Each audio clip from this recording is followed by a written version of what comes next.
ரோமர் நிருபம் 11ஆம் அதிகாரம் 5வது வசனம். அப்படி போல இக்களத்திலேயும் கிருபையினாலே உண்டாகும் தெரிந்து கொள்ளுதலின்படி ஒரு பங்கு மீதியாய் இருக்கிறது. நாம் கண்களை மூடி கர்த்தருடைய வார்த்தைக்காக ஜெபம் பண்ண போகிறோம். சர்வ வல்லமையுள்ள எங்கள் தகப்பனே, தர்மையான நாளுக்காக உமக்கு ஸ்தோத்திரம். ஓய்வு நாளிலே உம்முடைய சமூகத்திலே கூடி வந்து உம்மை ஆராதிப்பது எத்தனை சந்தோஷம் ஆண்டவரே. எல்லா நாளும் எங்களுக்கு ஓய்வு நாள் தான்ப்பா. எல்லா நாளும் உம்மை ஆராதிக்கிற நாள் தான். நாங்கள் விசேஷித்து கொண்ட இந்த நாளுக்காக உமக்கு ஸ்தோத்திரம். உம்முடைய வார்த்தை எங்கள் மத்தியில் கடந்து வரட்டும். நீர் பேசும், நீர் இடைப்படும். எங்கள் ஆண்டவர் இயேசுவின் நாமத்தில் பிதாவே, அல்லேலூயா. ரோமர் நிருபம் 11ஆம் அதிகாரம் 5வது வசனம். அப்படி போல இக்காலத்திலேயும் கிருபையினாலே உண்டாகும் தெரிந்து கொள்ளுதலின்படி ஒரு பங்கு மீதியாக இருக்கிறது அப்படின்னு. இந்த வசனத்தில், இந்த 11ஆம் அதிகாரத்தில் 2 வகையான கூட்டத்தை குறித்து பவுல் பேசுகிறார். அதில் ஒன்று, கிருபையினாலே கர்த்தர் ஒரு மீதியான கூட்டத்தை வைத்திருக்கிறார். இந்த மீதியான கூட்டம் எதற்காக ஆண்டவர் வச்சிருக்கிறாரு? இப்போ நீங்கள் நானெல்லாம் மீதியான கூட்டம். எப்படி அப்படின்னு கேட்டால், ஒரு சகோதர நிமித்தமாக ஒரு கேள்வி கேட்டார். என்ன கேள்வி கேட்டார்னா, ரட்சிக்கப்பட்ட உடனேயே ஆண்டவர் ஏன் நம்மளை பரலோகத்துக்கு கூட்டிகிட்டு போகல? நம்ம தான் ஆண்டவரை ஏற்றுக்கொண்டோம், ரத்தத்தால் கழுவப்படுகிறோம். கழுவப்பட்ட உடனே, நம்மளை சுத்திகரித்த உடனே ஏன் ஆண்டவர் நம்மளை பரலோகத்துக்கு கூட்டிகிட்டு போயிடலாமே? அதற்கு பிறகு நம்மளை ஏன் இங்கே வைக்கணும்? அதற்கு பிறகு வைக்கிறதுனால தானே நமக்கு இந்த மாதிரி பின்மாற்றம், விழுந்து போகுதல், இந்த மாதிரி காரியம்லாம் நடக்குது. நாம் பரலோகத்துக்கு போகணும்னு தேவன் விரும்பினார்னா உடனே நம்மளை கூட்டிகிட்டு போயிடலாமே அப்படின்னு கேட்டார். இந்த வசனத்தில் தான் அதற்கான பதில் இருக்கிறது. ஏன் ரட்சிக்கப்பட்ட உடனே நம்மளை கொண்டு போகாமல் நம்மளை இன்னும் கொஞ்ச நாள் ஆண்டவர் இந்த பூமியில் வச்சிருக்கிறார் அப்படின்னா, ஒரு வகையில் அந்த பரலோகத்துக்குரியதான அமைப்புக்கு ஏற்ற மாதிரி உங்களை என்னையும் மாற்றுறார். அந்த பரலோகத்தில் போய் நீங்கள் நானும் நித்தியமாக வாசம் பண்ண போகிறோம். அப்படி நித்தியமாக வாசம் பண்ணும்போது நம்ம ஆண்டவரை ஏற்றுக்கொண்டாலும் இன்னும் நமக்குள்ளே என்ன இருக்குது? இந்த பூமிக்குரிய மண்ணுக்குரிய சுபாவங்கள் எல்லாமே இருக்குது. இதை எல்லாத்தையும் மாற்றி பூரணமாக பரலோகத்துக்குரியதான அந்த சாயல் அடையிற வரைக்கும் நம்மளை இங்கே வச்சுருக்கிறார். அந்த சாயலை அடையிறதுக்கு நமக்கு எவ்வளோ நாள் ஆகுதுங்கிறது தான் முக்கியம். அது ஒரு சிலருக்கு 40 வருஷம் ஆகும், ஒரு சிலருக்கு 60 வருஷம் ஆகும், ஒரு சிலருக்கு 10 வருஷம் கூட ஆகும். 10 வருஷத்தில் தேவன் விரும்புகிற அந்த பரலோகத்தின் சாயலை அவர்கள் அடையும் போது அதற்கு பிறகு அவர்களை இங்கே வைத்து பிரயோஜனம் இல்லை. இப்போ ஏனோக்கு தேவனோடு கூட சஞ்சரித்து கொண்டிருக்கிறார். தேவன் அவரை திடீரென்று எடுத்துக்கொண்டார், காணப்படாமல் போனார். காரணம் என்ன? தேவன் விரும்புகிற அந்த இடத்தை அவர் அடைஞ்சிட்டார். அதனால தான் எபிரேயர் 11 வாசிக்கிறோம், அவன் உயிரோடு இருக்கும் போதே தேவனுக்கு பிரியமானவன் என்று சாட்சி பெற்றான். அப்போ கர்த்தர் நம்மளை எதுக்கு கொஞ்ச நாள் வச்சிருக்கிறாருன்னா, ஒரு காரணம், நாம் போகிற இடத்திற்கு நம்மளை ஆயத்தப்படுத்துவதற்கு. இது ஒரு பக்கம் இருக்குது. ஆனால் இதுக்கு பின்னாடி இன்னும் நிறைய விஷயங்கள் இருக்குது. ஏன் உங்களை என்னையும் இன்னும் ஆண்டவர் வச்சிருக்கிறாரு? ரட்சிக்கப்பட்ட உடனே நம்மளை கொண்டு போகாமல் ஒரு கூட்டத்தை மீதமாக வச்சிருக்கிறாராம். கிருபையினாலே உண்டாகும். இன்றைக்கி நீங்கள் நானெல்லாம் இருக்கிறோம், திருச்சபை இருக்கிறது, அப்படி வச்சுக்கலாம், சபை நாம் இருக்கிறோம். ஏன் வைக்க இருக்கிறோம்? ஆண்டவர் வச்சிருக்கிறதுக்கு என்ன நோக்கம் இருக்குது அப்படின்னு கேட்டிங்கன்னா, முதலாவதாக ஒரு வசனம் வாசிங்கள். ஆதியாகமத்தின் புஸ்தகம் 18ஆம் அதிகாரம் 26வது வசனத்தை வாசிங்கள். ஆதியாகமம் 18:26 வாசி. அதற்கு கர்த்தர், நான் சோதோமில் 50 நீதிமான்களை கண்டால் அவர்கள் நிமித்தம் அந்த ஸ்தலம் முழுவதையும் ரட்சிப்பேன் என்றார். ஒரு இடத்துல ஒரு குறிப்பிட்ட கிரௌடை கர்த்தர் உருவாக்கி வச்சிருக்கிறதுக்கான நோக்கம் என்ன அப்படின்னு கேட்டிங்கன்னு சொன்னால், முதலாவதாக அந்த இடம் அழியாமல் இருப்பதற்காக. உங்களை என்னையும் கர்த்தர் ஏன் வச்சிருக்கிறாரு? நான் எப்பவும் சொல்லுவேன், ஒரு ஊழியக்காரரை திடீர்னு ஆண்டவர் ஒரு இடத்துக்கு போக சொல்கிறார். அந்த ஊழியக்காரர் சாட்சி சொல்வார். 10 வருஷம் கழிச்சு என்ன சொல்வார்னா, இந்த இடமே என்னன்னே எனக்கு தெரியாதுங்க, ஒரு நாள் ஆண்டவர் இந்த இடத்தினுடைய பேரை கூட சொன்னார். அந்த மாதிரி சாட்சி நான் கேட்டிருக்கிறேன். பேரை கூட சொன்னார், அந்த இடத்துக்கு போக சொன்னார். நான் அந்த இடத்துக்கு வந்தேன், எனக்கும் இந்த இடத்துக்கும் சம்மந்தமே இல்லை. ஆனால் பார்க்குறேன், இந்த இடத்துல ஊழியமே பண்ண முடியாது. இங்கே இருக்கிற அத்தனை பேர் எப்படி இருந்தாங்க? மோசம். நான் திரும்பி போயிடலான்னு கூட நினச்சேன். ஆனால் கர்த்தர் என்னை இங்கே இருக்க வச்சார். காரணம் என்ன? ஏன் அந்த இடத்துக்கு ஆண்டவர் வர வைக்கிறாரு? எதனால் அந்த இடத்துக்கு வந்தார் அப்படின்னா, நான் நம்புவேன் இந்த வசனத்தின்படி அதற்கு முன்பாக அந்த இடம் தேவனுடைய பார்வையில் அழிவுக்கு நேராக வந்துவிட்டது. அங்கே இருக்கிறவர்கள் ஏகமாய் கெட்டு போனார்கள்.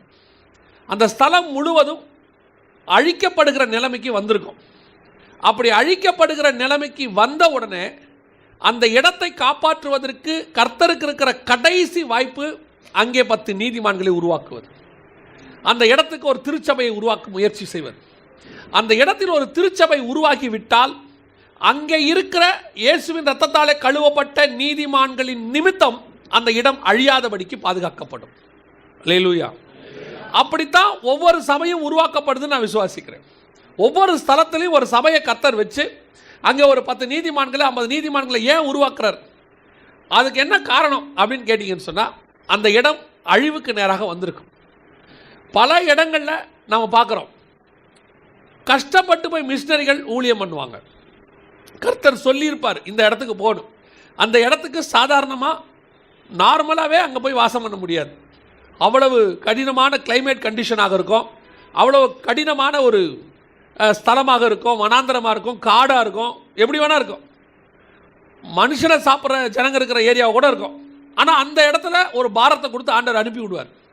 என்ன நோக்கம் அப்படின்னு கேட்டிங்கன்னா, அந்த இடத்தில் போய் அந்த ஊழியக்காரன் அந்த திருச்சபை ஒரு 10 ஆத்மா உருவாக்கிருச்சு, 5 ஆத்மா உருவாக்கிருச்சுன்னா அவர்கள் நிமித்தம் கர்த்தர் அந்த இடத்தை ரட்சிப்பார்.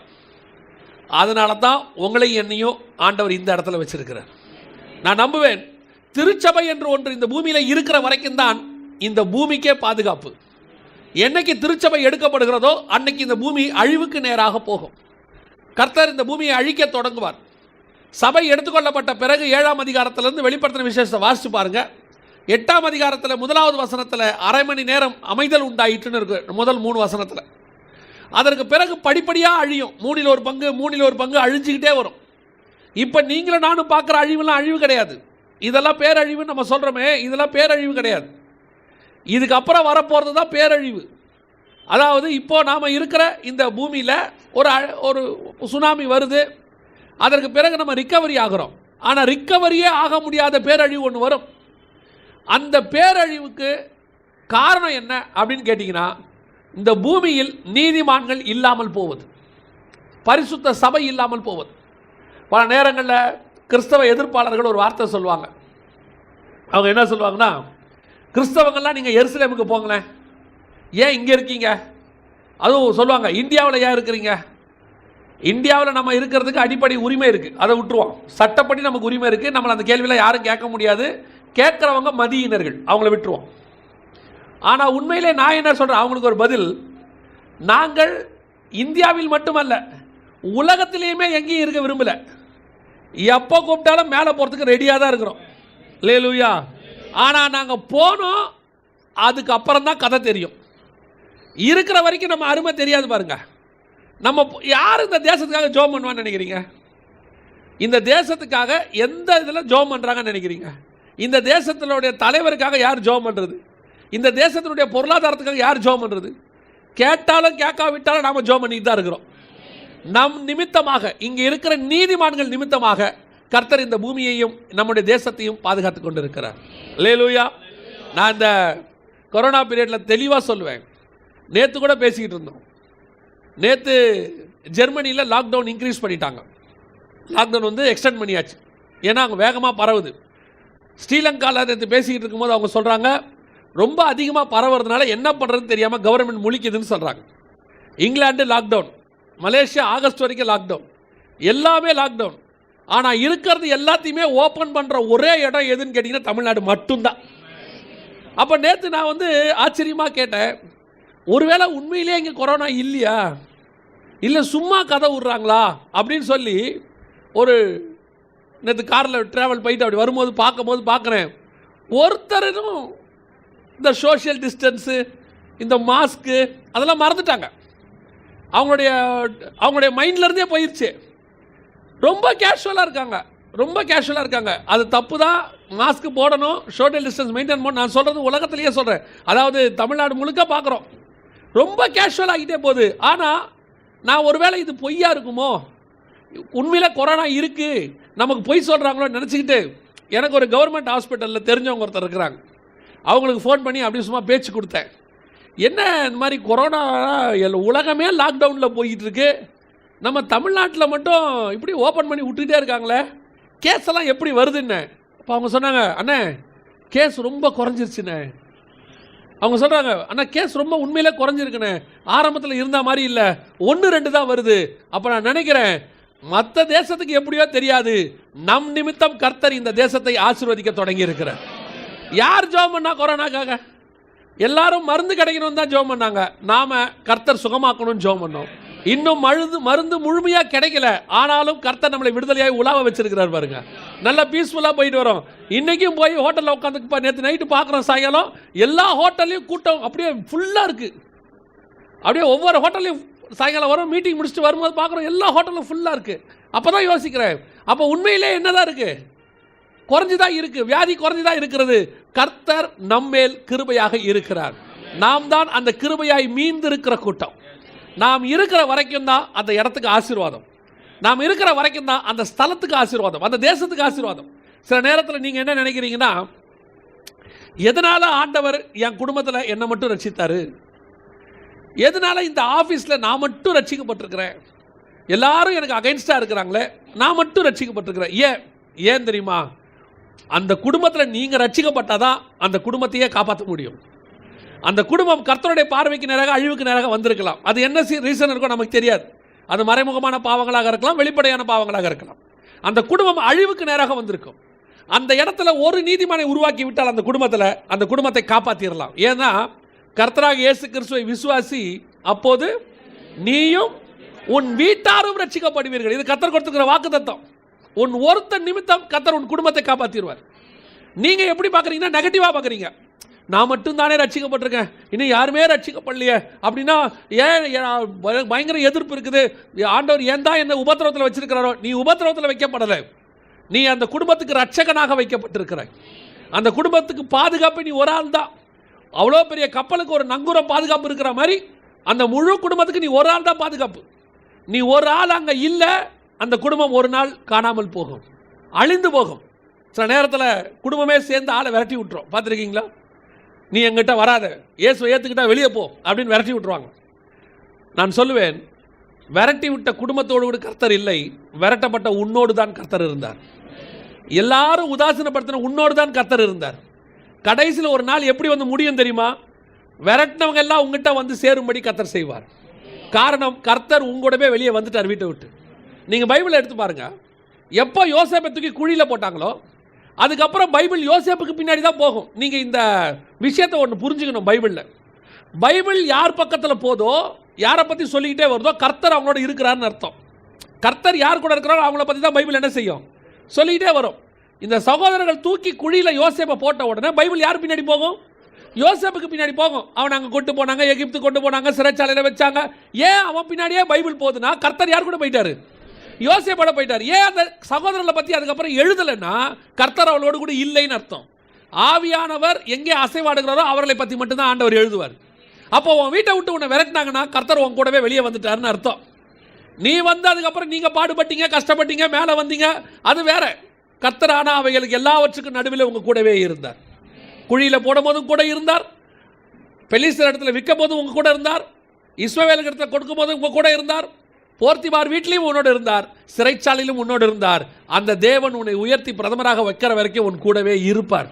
ஒரு நாள் உன்னை விரட்டி விட்ட, குழியில் போட்ட அத்தனை பேரும் உனக்கு முன்பாக வந்து முழங்கால் படியிருக்கிற காலம் வரைக்கும். அப்போ தெரிஞ்சிருக்கோம், இவனை தூக்கி போட்டது தப்பு, இவனை விட்டது தப்பாக போச்சு. ஏன் இவனை அப்படி விட்டது? அதனால தான் யோசேப்பு சொல்லுவான், நீங்கள் என்னை அப்படி அனுப்புனதுனால தான் நான் இந்த அளவுக்கு வந்தேன்.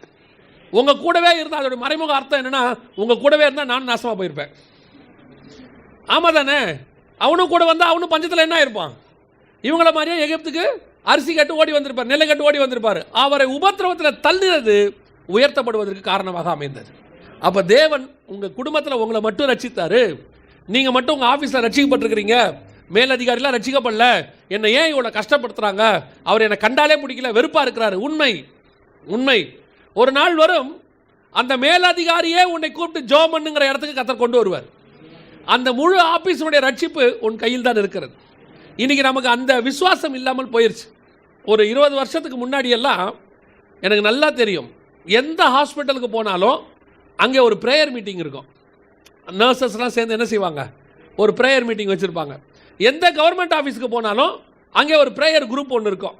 அங்கே போகும்போதெல்லாம் இந்த வார்த்தையை கேட்போம். எங்கள் ஆஃபீஸில் இப்படி ஒரு ப்ரேயர் குரூப் இருக்குது, எங்களுடைய ஹாஸ்பிட்டலில் இப்படி ஒரு ப்ரேயர் செல் வச்சுருக்குறோம், நீங்கள் வாங்க அப்படின்னு கூப்பிடுவாங்க. அங்கே வருகிற பேஷண்ட்ஸுக்கு ஜோம் பண்ணுவாங்க. இப்போ அந்த மாதிரி கூட்டங்கள் ரொம்ப என்னவாயிருச்சு, கம்மியாயிருச்சு, குறைஞ்சி போச்சு. என்ன காரணம் அப்படின்னு கேட்டால், நீங்கள் நெகட்டிவாக யோசிக்க ஆரம்பிச்சிட்டீங்க.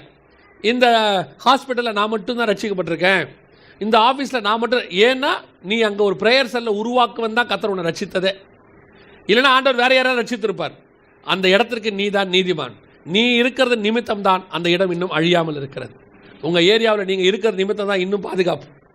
உங்கள் ஏரியாவில் நீங்கள் நினைப்பீங்க, என் தெருவே மோசமான தெரு, தனியாக நடந்து போகிறதே கஷ்டம், எல்லாம் மோசமானவன், குடிகாரன், அப்படி இப்படினீங்கன்னா, ஏன் அதுக்கு நடுவில் கர்த்தர் உங்களை ரட்சித்திருக்கிறார்னா, அந்த முழு தெருவும் கர்த்தருடைய பார்வைக்கு அழிவுக்கு நேராக வந்து விட்டது.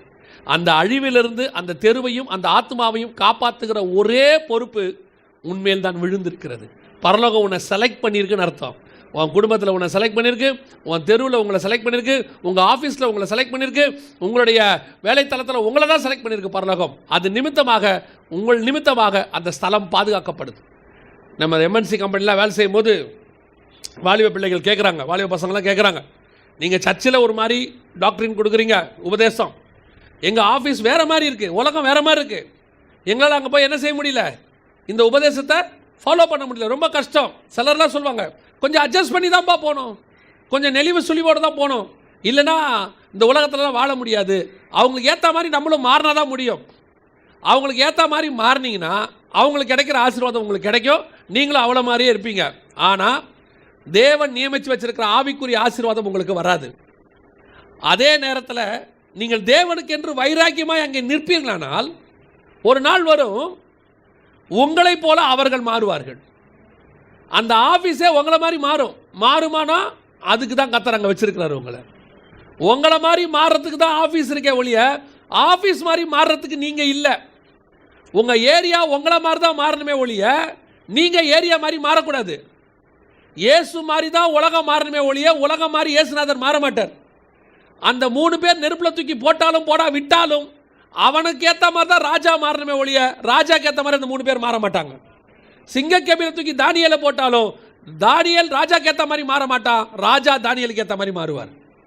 அந்த 12 அப்போஸ்தலரை கூப்பிட்டு என்ன அடித்தாலும் அவங்களுக்கு ஏற்ற மாதிரி தான் அந்த உலகம் இன்னைக்கு மாறி இருக்கே ஒழிய உலகத்துக்கு ஏற்ற மாதிரி அந்த 12 பேர் மாறவில்லை.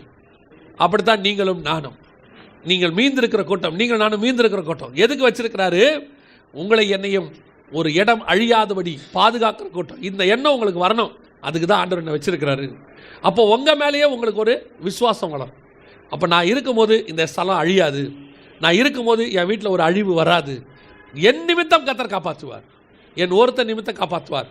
இது முதலாவதாக என்னது அவர்களை கர்த்தர் வைத்தது. இரண்டாவது, எசேக்கியேல் புத்தகம் 9ஆம் அதிகாரம் 4வது வசனத்தை வாசி. கர்த்தர் அவனை நோக்கி, நீ எருசலேம் நகரம் எங்கும் உருவ போய் அதற்குள்ளே செய்யப்படுகிற சகல அருவருப்புகளின் நிமித்தமும் பெருமூச்சு விட்டு அழுகிற மனுஷரின் நெற்றிகளில் அடையாளம் போடு என்றார். இப்போ ஆண்டவர் எதுக்கு இரண்டாவது ஒரு கூட்டத்தை வச்சிருக்கிறார் தெரியுமா? உங்களை என்னையும் முதலாவது நீங்கள் நானும் இருப்பதே பாதுகாப்பு. ரெண்டாவது கர்த்தர் ஏன் உங்களை என்னையும் வச்சிருக்கிறாருன்னா அந்த இடத்துல நின்று ஜெபம் பண்ணுவதற்காக. உங்கள் நெத்திலையும் என் நெத்திலையும் ஒரு முத்திரை போட்டிருக்கிறார். அந்த முத்திரை உங்களையும் என்னையும் அழியாதபடி பாதுகாக்கிறது. நாம் இருக்கிறதுனால இடம் அழியாதது ஃபஸ்ட்டு. நான் சொல்கிறது நல்லா புரியுதா? நாம் இருக்கிறதுனால இடம் அழியாது, அந்த பகுதி பாதுகாக்கப்படும், அது ஃபஸ்ட். ரெண்டாவது, ஒரு லிமிட்டுக்கு மேலே அந்த இடம் அழிவுக்கு நேராக போகும், சோதமாக மாறிடும். ஆனால் நீங்கள் நானும் உள்ளே இருப்போம், நீதிமான்களாக லோத்துவை போல இருப்போம். ஆனால் உங்களை என்ன எதுக்கு அங்கே வச்சிருக்கிறாருன்னா, லாஸ்ட் என்னென்னா, உங்கள் நெத்திலையும் ஒரு முத்திரை இருக்குது, நீங்களும் நானும் அங்கே நின்று ஜெபம் பண்ணணும். அந்த ஜெபம் எதுக்குன்னா, முதலாவது அந்த ஸ்தலத்தை காப்பாற்றுவதற்கு. ஒருவேளை அந்த ஸ்தலம் காப்பாற்ற முடியாத இடத்துக்கு போய்விட்டால் உங்கள் ஜெபம் அந்த ஸ்தலத்தை காப்பாற்றுகிறதோ இல்லையோ உங்களை காப்பாற்றும். அதுக்கு தான் கர்த்தர் உங்களை அங்கே வச்சிருக்கிறார். ஆண்டவர் தெரியாமல் வைக்கலை. பல நேரங்களில் சில நேரத்தில் நம்ம யோசிக்கிறோம் தெரியுமா, சுற்றி உச்ச பாவம், இதுக்கு மேலே இங்கே இருக்கவே முடியாது, ஓடிடலாம் போல தோணும். ஆனால் கர்த்தர் அந்த இடத்துல உங்கள்கிட்ட என்ன எதிர்பார்க்குறாருன்னா, நீங்கள் அந்த ஸ்தலத்துக்காக நின்று ஜெபம் பண்ணுறீங்களா அப்படின்னு பார்க்குறாரு. இன்றைக்கி நம்ம ஜெபம் பண்ணுறோமா? நம்மக்கிட்ட இருக்கிறது எல்லாம் நெகட்டிவ் கன்ஃபெஷன் தான். நம்மக்கிட்ட இருக்கிறது எல்லாமே நெகட்டிவ் கன்ஃபெஷன். என்ன நெகட்டிவ் கன்ஃபெஷன்னா, இந்த இடம் உருப்படாது, அவன் திருந்த மாட்டான், அந்த குடும்பம் ரட்சிக்கப்படாது. சிலரெல்லாம் சொல்லுவாங்க, அக்கா தங்கச்சி யாருமே ரட்சிக்கப்பட்டிருக்க மாட்டாங்க, அண்ணன் தம்பிலாம் ரட்சிக்கப்பட்டிருக்க மாட்டாங்க. ஆனால் யாராவது உங்கள் அக்கா தங்கச்சிக்கெல்லாம் சுவிசேஷம் சொன்னீங்களா அப்படின்னு கேட்டால் அவங்க சொல்கிற வார்த்தை என்ன தெரியுமா? அவங்களாம் திமிர் பிடிச்சவங்க. இவங்க சொல்கிற வார்த்தை, அவங்களாம் திமிர் பிடிச்சவங்க, ரொம்ப ஆர்த்தடாக்ஸுங்க, அதெல்லாம் அந்த காலத்து வெறி பிடிச்சாள், அதெல்லாம் வராது. ஏன் வராது? நீங்கள் நான் வந்திருக்கிறோமே, நீங்களும் நானுமே ரட்சிக்கப்பட்டிருக்கோம்னா யார் வேணாலும் ரட்சிக்கப்படுவான் உலகத்தில். நான் சொல்லுவேன், எப்போ நமக்கு அது தெரியணும். உங்களையும் என்னையுமே கர்த்தர் ரட்சித்துட்டாரு, உலகத்தில் யாரை ரட்சிக்கிறது கஷ்டம் சொல்லுங்கள்? உங்களுக்கு அப்படி தோணுது சில நேரத்தில், இந்த ஆள் இவரெல்லாம் ரட்சிக்கப்பட மாட்டார் அப்படின்னு உங்களுக்கு தோணுது. அந்த முடிவு எடுக்கிறதுக்கு நீங்களும் நானும் யார்? நீங்கள் நானும் எப்படி அந்த முடிவு எடுப்பீங்க? இல்லைங்க, அவருடைய பார்வை வச்சு சொல்லிடுவாங்க, இல்லைங்க அவரை பாருங்கள் பயங்கர ஆர்த்தடாக்ஸ் ஆளாக இருக்கிறார். எங்களுக்கு ஒரு நண்பரை தெரியும், அவங்களுடைய குடும்பத்தில் ஒரு சகோதரன் இருந்தான். அவன் எப்படிப்பட்டவன்னா, கிறிஸ்தவர்களை கண்டாலே பிடிக்காது, ஆளை வச்சுலாம் மிரட்டுவான், கிறிஸ்தவர்களை ஆளை வச்சுலாம் மிரட்டுவான். ஒரு லெவலில் அவங்க தம்பி ஆண்டவரை ஏற்றுக்கொண்டான்னு சொல்லி சர்ச்சில் ஆராதனை இருக்கும்போது தம்பியை போய் உள்ளே போந்து சபைக்குள்ளேயே அடித்து கூட்டிகிட்டு போனான். அந்த மாதிரி ஒரு மனுஷன். அவர் ரட்சிக்கவே பட மாட்டார், அதெல்லாம் உருப்படவே மாட்டாருன்னு அவங்க தம்பியே முடிவு பண்ணிட்டாப்புல. அந்த அளவுக்கு போன ஒரு ஃபேமிலி. போன வருஷம் 2020 ஒருத்தர் என்னை பார்க்கணும்னு சொல்லிகிட்டே இருக்கிறாங்க. நானும் யாருன்னு சொல்லலை, சரி ஒரு நாள் ஆஃபீஸ்க்கு வர சொல்லுங்கள் பார்ப்போம் அப்படின்னு சொல்லி சொன்ன உடனே அவங்க வந்தாங்க. பார்த்தா ஆச்சரியப்பட்டு போனேன். எந்த மனுஷன் யாரை சபையில் வைத்து அடித்தாரோ அந்த மனுஷன் ரட்சிக்கப்பட்டவராக வந்து எதிரில் உட்கார்ந்துருக்கிறார். நாம் நினைக்கிறோம் இந்த சவுல் மாறவே மாட்டான், அவன் கொலைகாரன், அவன் நிருபம் எழுதி வாங்கியிருக்கிறான். அனனியாங்கிற ஊழியக்காரனே சொல்கிறான், ஆண்டவரே அவன் சபையில் துன்புறுத்துகிறவனாச்சே. ஆண்டவர் சொல்கிறார், எனக்கு தெரியும், நீ போய் அவனை அபிஷேகம் பண்ணு. ஏன்? எந்த சவுலையும் பவுலாய் மாற்ற கர்த்தரால் முடியும். ஆண்டவரால் ரட்சிக்க கூடாதபடிக்குங்கிற கரம் குறுகி போகவே இல்லை. எவரையும் கர்த்தரால் ரட்சிக்கப்பட முடியும். நீங்கள் யாரையும் டிசைட் பண்ணாதீங்க. உங்கள் வேலையும் என் வேலையும் தண்ணி மேலே விதை போடுறது மட்டும். அது முளைக்குமா முளைக்காதான்னு நீங்கள் டிசைட் பண்ணாதீங்க. இன்னைக்கு நிறைய பேர் அவன் ரட்சிக்கப்பட மாட்டான், அவன் உருப்பட மாட்டான். நான் சொல்லுவேன், நீ ரட்சிக்கப்பட்டிருக்கியா? உலகத்தில் எவன் வேணாலும் ரட்சிக்கப்படுவான். நான் ஒரு விளையாட்டாக சொன்னாலும் அதில் ஒரு சீரியஸான விஷயம் இருக்குது.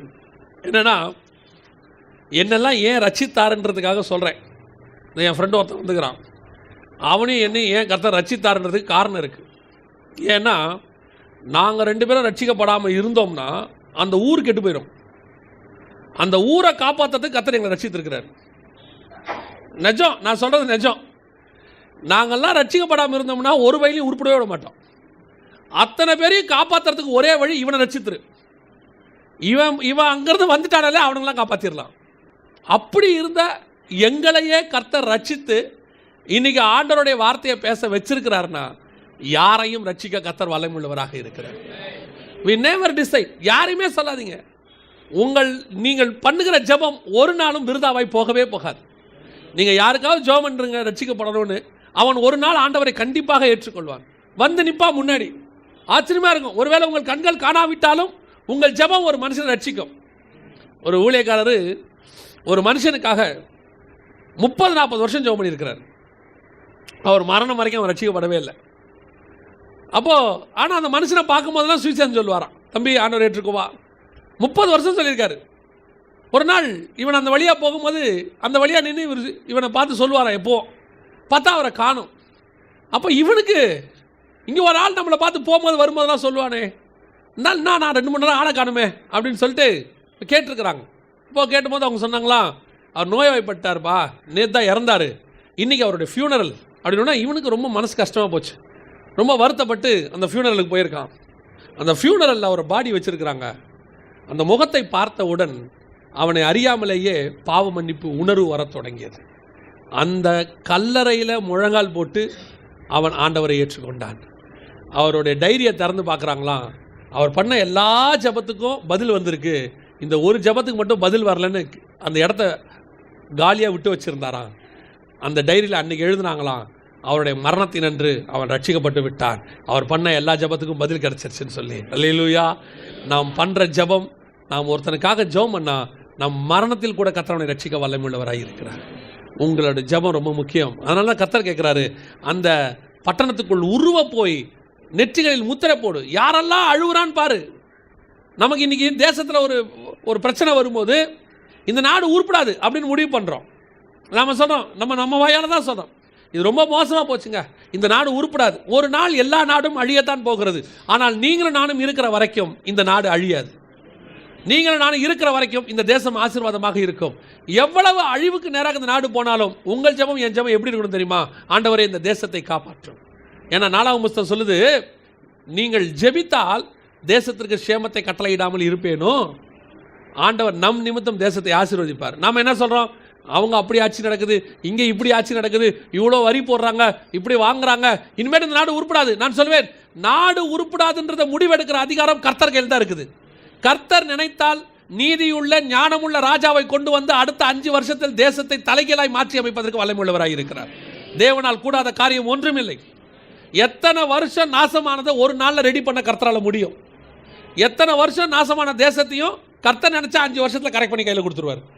இங்கே எங்கேயோ நம்ம தான் வீக் ஆகிறோம். விசுவாசமாக ஜெபம் பண்ண வேண்டிய நாமே அவிசுவாசத்துக்கு நேரம் போயிட்டோம். நம்ம வாயின் அறிக்கையே தப்பாக தான் போயிட்டு இருக்கு. நம்மளே சொல்கிறோம், இந்த தேசம் உருப்படாது, இது அவ்வளோதான். அப்படி சொல்லவே சொல்லாது. தேசத்தில் பெருமூச்சு விட்டு அழுகிறவர்கள் இருக்கிற வரைக்கும் கர்த்தர் தேசத்தை காப்பாற்றுவார். ஒருவேளை அந்த பெருமூச்சு விட்டு அழுகிறவர்கள் தேசம் காப்பாற்ற முடியாத நிலைமைக்கு போனாலும் அந்த பெருமூச்சு விட்டு அழுகிறவர்களையாவது கர்த்தர் அங்கிருந்து காப்பாற்றுவார். இப்போது நின்று கொண்டு ஜெபம் பண்ணான் ஆபிரகாம். எதுக்காக ஜெபம் பண்ணார்? ஆபிரகாமுடைய ஜெபம் எதுக்காக? ஒரு 50 நீதிமான் கடைசியாக 10 வந்து நிறுத்துறார். ஒரு 10 பேர் இருந்தால் அழிப்பீரோ அப்படின்னு கேட்குறார். கர்த்தர் அதுக்கப்புறம் நிறுத்த சொல்லலை. கடைசின்னு சொன்னது யார் தான் சொன்னது? ஆபிரகாம் தான் சொன்னார்.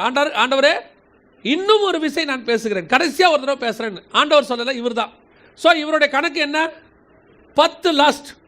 ஏன்னா இவர் நம்பிக்கை என்னென்னா, லோத்து மனைவி 2 பிள்ளைங்கன்னா கூட அதுவே 4 பேர் ஆகிப்போச்சு, அதுங்க 2 கல்யாணம் இருந்தால் 8 வேலைக்காரங்களாக இருக்கிறாங்க, எப்படி ஒரு 10 பேராவது இருப்பா அப்படின்னு ஒரு நம்பிக்கை அவருக்கு. 10ல் ஸ்டாப் பண்ணிட்டார். கர்த்தர் நிறுத்த சொல்ல இவர் ஸ்டாப் பண்ணிட்டார். இப்போ சோதோமுக்குள்ளே போனால் எத்தனை நீதிமான் இருக்கிறாங்க? 3 பேர் தான் இருக்காங்க. லோத்துவும் 2 மகள்களும் 3 பேர் தான் இருக்கிறாங்க, வேறு இல்லை. இப்போ தேவன் ஆபிரகாம் ஜெபத்துக்கு பதில் கொடுத்தாரா இல்லையா?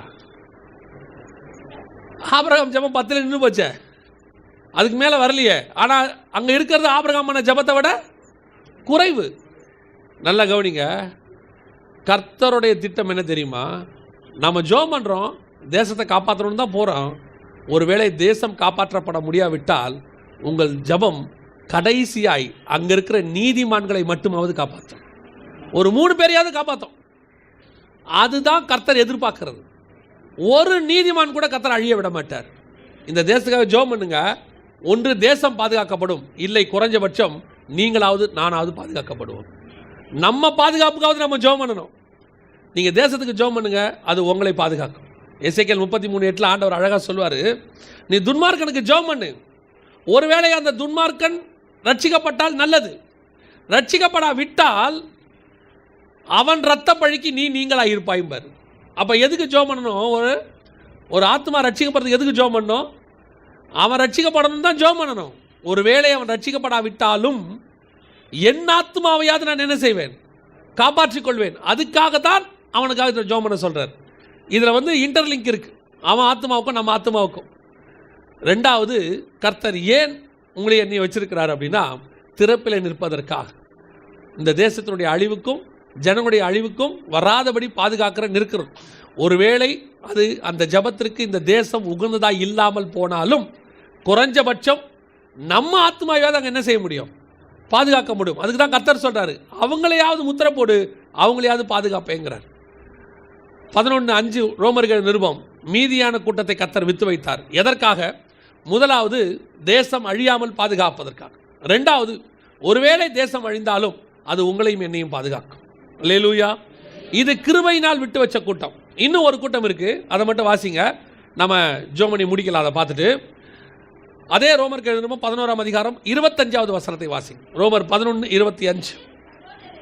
மேலும் சகோதரரே, நீங்கள் உங்களையே புத்திமான்கள் என்று ஒரு ரகசியத்தை நீங்கள் அறிய வேண்டும் என்று, என்னவெனில்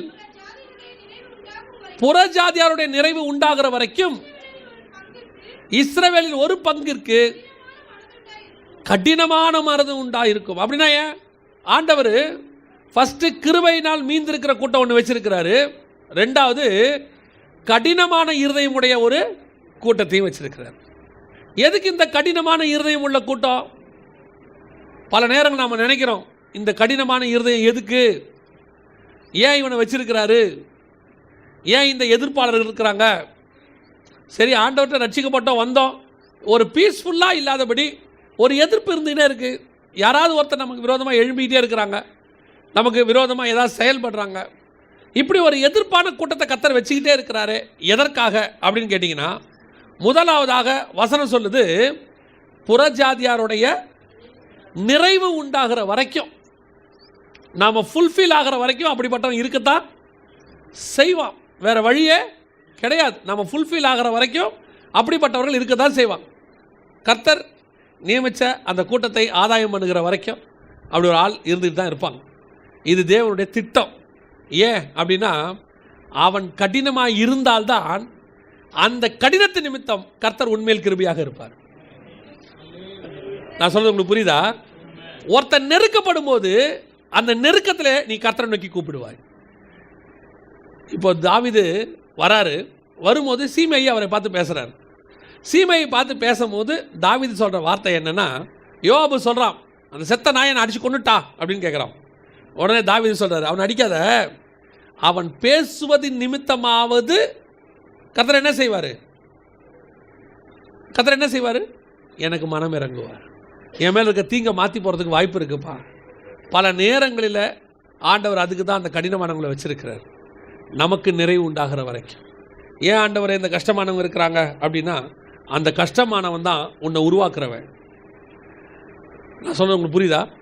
அந்த அந்த அந்த நெருக்கம் ஒருத்தன் கொடுக்குறானே, அவன் தான் யார்? உன்னை உருவாக்குறவன். பல நேரத்தில் நல்லா ஜெபம் பண்ணும்போது, நல்லா பைபிள் வாசிச்சுட்டு அப்படியே வெளியே வரும்போது ஒரு ஆவியின் நிறைவு இருக்கும். உங்களுக்குள்ளே தோணும், நல்ல பரிசுத்தமாக இருக்கிறோம் அப்படின்னு. இப்போ பரலோகத்துக்கு நம்ம போயிடுவோம், ஆண்டவர் வந்தால் என்னை கண்டிப்பாக கூட்டிகிட்டு போயிடுவார் அப்படின்னு. கரெக்டாக உங்களை கோவப்படுத்துறதுக்கு ஒரு ஆளை கர்த்தர் நியமித்து வச்சுருப்பார். அவன் அப்போ தான் உங்கள் முன்னாடி வந்து நிற்பான். நீங்கள் வந்து சர்ச்சில் ஜெபம் பண்ணிட்டு போவீங்க, ஆண்டவரே இன்னிலேருந்து நான் கோவப்படக்கூடாது, நான் என்ன செய்கிறேன், இன்னிலேருந்து ஒரு தீர்மானம் எடுக்கிறேன், அதுவும் 1ஆம் தேதி தீர்மானம் எடுக்கிறேன், நான் கோவப்படக்கூடாது, நான் நல்லா இன்னிலேருந்து உமக்கென்று வைராகியமாக சாந்த குணமுள்ளவனாக மோசேயை போல் இருக்கணும்னு நீங்கள் போனீங்கன்னா, உங்களை கோவப்படுத்துகிற ஆள் உங்கள் வீட்டு வாசலில் நிற்கும். அது மாமியாராக இருக்கலாம், மருமகளாக இருக்கலாம், மனைவியாக இருக்கலாம், கணவனாக இருக்கலாம், கரெக்டாக நிற்கும். நீங்கள் போகும்போதே சோத்திரம் பண்ணிட்டு போவீங்க, சோத்திரம் சோத்திரம் சோத்திரம், நீங்கள் வாய் தரக்கூடாது ஆண்டவரே, நீ கிருபையாக நான் நல்லபடியாக எஸ்கேப் ஆகி போயிடணும்ப்பானு. நீங்கள் சும்மா போனால் அது வாயை பிடுங்க. எங்கே போயிட்டு வரீங்க? இவர் சர்ச்சுக்கு போயிட்டு வர, சோத்திரம் சோத்திரம் சோத்திரம். அடுத்த கேள்வி, சர்ச்சுக்கு போனால் இங்கே யார் மற்ற வேலையெல்லாம் பார்க்குறது? சர்ச்சு சர்ச்சு சர்ச்சுன்னு அலைஞ்சிக்கிட்டே இருந்தா இல்லை, ஒரு ஸ்பெஷல் மீட்டிங், சோத்திரம் சோத்திரம் சோத்திரம், ஒரு ஸ்பெஷல் மீட்டிங். அடுத்த ஸ்டெப்பு போகும். ஸ்பெஷல் மீட்டிங்னா சோறு தட்டில் தானாக வந்துடுமா? இப்போ நம்ம சோத்திரம் குறைஞ்சிருச்சு, இப்போ என்னங்கிற நீ அடுத்து அதுக்கு அப்புறம் ஆரம்பம் பாரு, ஒன்றும் செய்ய முடியாது. என்ன பண்ண போகிறீங்க? நானும் ஒரு பக்கம் போகிறேன், பிள்ளைங்க நடுத்தரில் நிற்கட்டும். இப்போ அதெல்லாம் முடிஞ்ச பிறகு ஒரு 1/2 மணி நேரம் 3/4 மணி நேரம் கழித்து, ஆண்டவரே நான் ஜெபம் பண்ணிட்டு தானே வந்தேன், நான் வந்து இன்னிலேருந்து தீர்மானம் வேற எடுத்தேன், நான் வந்து கோவமே படக்கூடாதுன்னு. பிசாசு மாதிரி வந்து நிற்கிதேப்பா, அது பிசாசு இல்லைப்பா, ஆண்டவர் அடிச்ச ஆள். எதுக்குன்னா உன்னை டெஸ்ட் பண்ணுற எக்ஸாமினரே அங்கே தான் இருக்கு. நீங்கள் என்னைக்கு அது என்ன பேசினாலும் அமைதியாகி பொறுமையாகி அதுவாக ஒரு முடிவெடுக்கும். என்ன முடிவெடுக்கும்? இதுகிட்ட பேசி பிரயோஜனமே இல்லை. ஒரு சிலர் நீதிமான்லாம் இருக்கான், பார்த்துருக்கீங்களா? இதில் வளர்ச்சி அடைஞ்சவன், இதற்கு தீர்மானம் எடுத்து பரலோகத்துக்கு போகணும்னு தீர்மானித்தவன், அதை ஆரம்பிக்கும் போதே சட்டையை போட்டு வெளியே போயிடுவான். பார்த்துருக்கீங்களா? எங்கே போகிறீங்க? நான் உள்ளே இருந்தால் பிரச்சனை வரும், வேணாம், போயிடுவோம். அரை மணி நேரம் கழிச்சு, 3/4 மணி நேரம் கழிச்சு, 1 மணி நேரம் கழிச்சு, இப்போ கொஞ்சம் அட்வான்ஸ்ட் ஆயிடுச்சு. ஃபோன் பண்ணி கேட்டுக்கிறான் பிள்ளைகிட்ட, இப்படிடா வரலாமா வேணாமா, நிலைமை என்ன கவலைக்கிடமாக இருக்குதா? பையன் வெதர் ரிப்போர்ட் மாதிரி கொடுக்குறான், பரவாயில்ல புயல் கரையை கடந்துருச்சு, இப்போ நீங்கள் வாங்க, ஒன்றும் பிரச்சனை இல்லை. எதுக்கு சொல்ல வரேன் அப்படின்னா, நம்மளை பொறுத்த வரைக்கும் நாம் பரிசுத்தவான்கள் தான், நீதிமான் தான், பரலோகம் போகலாம் தான். போவோமா மாட்டோமாங்கிறதுக்கு ஒரு கடின இருதயம் உள்ள கொடுத்து ஆண்டவர் வச்சிருக்கிறாரு. நீங்கள் கர்த்தர்கிட்ட போனீங்கன்னா ஆண்டவர் என்ன சொல்வார்னு நினைக்கிறீங்க? ஆண்டவரே என் மாமியார் இப்படி பேசுதே அப்படின்னா ஆண்டவர் என்ன சொல்வார்? நீ வாயை மூடிட்டு கம்முனு. அது வாயை கர்த்தர் அடைக்க மாட்டார். சிங்கத்தின் வாயை அடைச்சது பழைய ஏற்பாடு, நம்ம வாயை அடைப்பது புதிய ஏற்பாடு. அவ்வளோதான். சிங்கம் வந்து நம்மளை கடித்து கொதறி நம்ம உட்காந்துருக்கிறத பார்த்து சிங்கமே பாவப்பட்டு போனால் தான் உண்டு. சரி போ, இந்த ஆள் என்ன கடிச்சாலும் இப்படி தான் இருப்பான் போல, கடிச்சாலும் கதற மாட்டான் போல. சிலர்லாம் வந்து அவன் ஏறக்குறைய பரலோகத்துக்கு ரெடி ஆகிட்டான். சிலரை பார்த்தாலாம் எனக்கு தெரியும், அப்படியே அந்த உட்காந்துருக்க தோரணையும் அப்படியே தான் உட்காந்துருப்பான். என்னடா அது பிரச்சனை அப்படின்னா, ஒன்றும் இல்லைண்ணே, ஒன்றும் இல்லை அப்படிமா. அவன் ஒன்றும் இல்லைன்னு சொல்லும் போது தெரியும் அங்கே என்ன இருக்கு. ஆமாம், சட்டை புதுசாக இருக்கும், நீங்கள் கழட்டி பார்த்தீங்கன்னா பனியன் நாராக கிழிஞ்சிருக்கும். அவன் மேலே ஒரு அழகான சட்டையை போட்டு மூடி நல்லபடியாக வந்து உட்காந்துருக்கான். நிறைய வீட்டில் அதான் நடக்குது. நான் சொல்கிறது வெறும் கணவன் மனைவியை மட்டும் எடுத்துக்காதீங்க, மாமனார் மாமியார் எல்லாமே அப்படி தான் இருக்குது. கர்த்தர் விட்டு வைத்த கொஞ்சம் பேர் கர்த்தர் என்ன செஞ்சுருக்கிறாரு? கடின இருதயம். எதற்காக? நீங்களும் நானும் நிறைவாகும் வரைக்கும், நம்முடைய பூரணத்தை அடையும் வரைக்கும். நாம் அவங்கள நினைக்கிறோம் அது சரியானா நான் சரியாவேன்னு. கர்த்தர் சொல்கிறாரு நீ சரியாவும் அது சரியாகும், நீ சரியாவு அது சரியாகும். அது சரி பண்ணவே முடியாது. நான் சொல்ல புரியுதா? அதை சரி பண்ணவே முடியாது. நீ சரியாயிரு, ஆட்டோமேட்டிக்காக அது சரியாயிரும். ஒருத்தர் சொன்னார், விளையாட்டாக சொன்னார், திட்டம் போது ஒரு நீங்கள் 10 நாள் பொறுத்துக்குங்க அப்படின்னாரு. அப்போ இன்னொருத்தர் கேட்டார், அப்போ 10 நாள் கழிச்சு சரியாயிருமானார். இல்லை, அது பழக்கமாயிரும், அதுக்கப்புறம் உனக்கு அது பெரிய விஷயமாவே தெரியாது அப்படின்னாரு. அந்த மாதிரி சில கடின இருதயம் உள்ளவர்களை கர்த்தர் எதுக்கு வச்சிருக்கிறாரு? நம்மை சரிப்படுத்துவதற்கு, நாம் உருவாகுவதற்கு. நாம் அவங்கள ப்ளேம் பண்ணிகிட்டே இருக்கிறோம், அதை சரி பண்ணணும், அது உருவாகணும். நான் ஒருத்தரை பார்த்தேன், அவர் வந்து நீதிமான் தான், அவர் வந்து ஆண்டவருக்குள்ளே வந்திருக்கிறவர் தான். அவர் வேலை செய்கிற ஸ்தலத்துக்கு போனோன்னு என்ன சொன்னார், பாஸ்டர் நீங்கள் எப்போ கிளம்புவீங்க இங்கேருந்து அப்படின்னு கேட்டார். நான் சொன்னேன் ஒரு 1/2 hourல கிளம்புவேன் அப்படின்னு. அப்போது அவர் என்ன பண்ணார், நேராக போய் என் கூட இருக்கிற ஒரு தம்பிக்கிட்ட சொன்னார், பாஸ்டர் கொஞ்சம் சீக்கிரம் கிளம்ப சொல்லுங்கள் அப்படின்னாரு. அவன் வந்து என்கிட்ட சொன்னான், அண்ணே உங்களை கிளம்ப சொல்கிறாருண்ணே அவர். எனக்கு ரொம்ப வருத்தமாக இருந்துச்சு, ஏன்டா என்னை கிளம்ப சொல்கிறாரு அப்படின்னு. அவன் சொன்னான், நீங்கள் இருக்கிற வரைக்கும் இந்த ஆளுங்களை வேலை வாங்க முடியாதுண்ணே அவரால். ஏன்டா தம்பி, வேலை வாங்குறதுக்கு நான் போகிறதுக்கு என்னடா இருக்குது? அண்ணே நீங்கள் போனீங்கன்னா தான் அவனுங்களை வேலை வாங்குறதுக்கு வேறு மெத்தட் இருக்குது. அவனுங்கிட்ட வேறு மாதிரி பேசினா தான் வேலை வாங்க முடியும். நீங்கள் இருக்கும்போது பிரைஸ் தி லார்ட் பிரதர் சோத்திரம் தான் அவர் பேசுகிறாரு. நீங்கள் போன பிறகு அவர் என்ன பேசுவார்னு எனக்கு தான் தெரியும். அவர் இப்போ உங்களுக்கு ஒரு மரியாதை கொடுத்து பிரதர் இருக்கிற வரைக்கும் அப்படி பேசக்கூடாதுன்னு ஒரு முடிவு. ஆனால் அவர் நல்லவர் தான், ரட்சிக்கப்பட்டவர் தான்.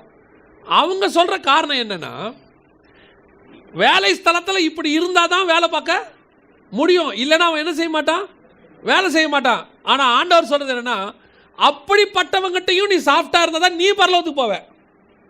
வேலை வாங்கிறதுக்கு நீ அப்படி போயிட்டீன்னா, நீ அவனுக்கு ஈக்குவலாக மாறிட்டினா நீ இன்னும் பூரணப்பட மாட்டேன். நம்ம என்ன சொல்கிறோம், அந்த ஃபார்முலாவை கையில் எடுத்துக்கிறோம்.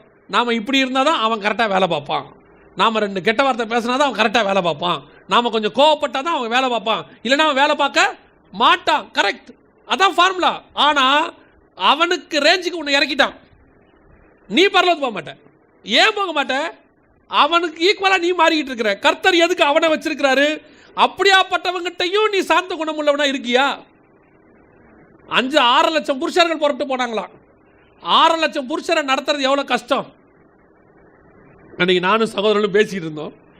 6 லட்சம் புருஷர்கள் கூட மனைவி, பிள்ளைகள், ஆடு, மாடு, கிட்டத்தட்ட ஒரு நாட்டையே நடத்தணும் வனாந்தரத்தில் வச்சு. டெய்லி மோசஸ் காலையில் எழுந்திரிச்சு ப்ராப்ளம் சால்வ் பண்ணோம். இப்படி ஒருத்தன் இவ்வளோத்தையும் நடத்துகிறவன் என்ன சாட்சி வாங்குற ஆண்டவர்கிட்டருந்து? பூமியில் சாந்த குணம் உள்ளவர்களில் அவனை போல ஒருத்தன் கிடையாதுன்ட்டாங்க. ஆண்டவர் சொல்லிட்டார். எப்படிங்க? டெய்லி 6 லட்சம் பேர் புருஷரை மட்டும், கிட்டத்தட்ட கணக்கு பார்த்தா 25 லட்சம் பேர். 25 லட்சம் பேருக்கு சாப்பாடு, 25 லட்சம் பேருக்கு தண்ணி, 25 லட்சம் பேரை நடத்தணும். அவங்களுக்கு இதில் சண்டை வரும். ஒருத்தன் திரும்பி போகிறான்பா.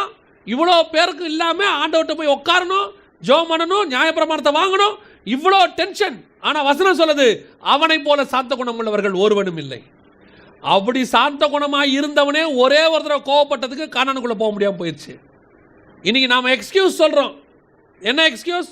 வேலை ஸ்தலத்தில் இப்படி இருந்தால் தாங்க முடியும், இல்லைனா என்னால முடியாது, எங்கள் வேலையில் சாந்த குணமாக இருக்க முடியாது. நீ சொல்லு, நீ தான் கானானுக்கு போக மாட்டிய ஒழிய அவனுக்கு ஒன்றும் பிரச்சனை இல்லை.